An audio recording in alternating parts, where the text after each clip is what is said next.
நகர் வனப்பகுதியில் சிறப்பு அதிரடிப்படையினரின் நிரந்தர முகாம் அமைக்கப்பட்டுள்ளது.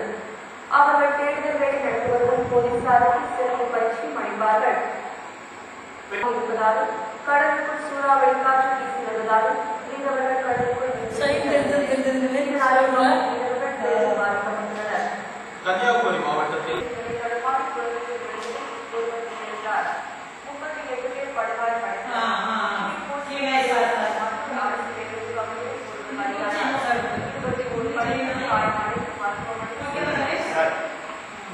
போன்றவற்றை சாகுபடி செய்யும் பணி துவங்கியுள்ளது.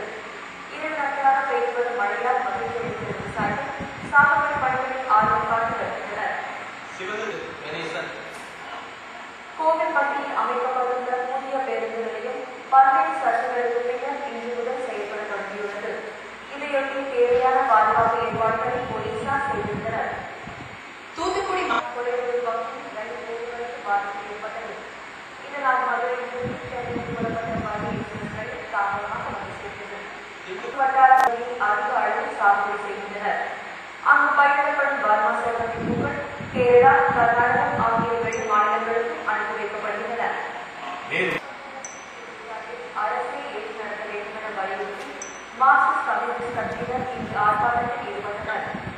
தொழிலாளர்கள் மற்றும் விவசாயிகள் நிலையை கருத்தில் கொண்டு அரசு உடல் நடவடிக்கை எடுக்க வேண்டும் என அவர்கள் கேட்டுக் கொண்டனர்.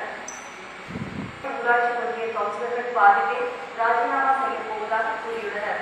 தங்கள் வாரிகளுக்கு நிதி கொடுக்காததை கண்டித்து இந்த முடிவை எடுத்துள்ளதாக அவர்கள் தெரிவித்துள்ளனர். லஞ்சம் வாங்கிய குற்றச்சாட்டின் பேரில் இளநிலை உதவியாளர் ஒருவர் கைது செய்யப்பட்டுள்ளார். ரகசிய தகவலின் பேரில் லஞ்ச ஒழிப்பு போலீசார் இந்த நடவடிக்கை மேற்கொண்டனர். செய்திகள் முடிவடைந்தன. தொடர்வது கோவை மண்டல செய்திகள். வணக்கம்.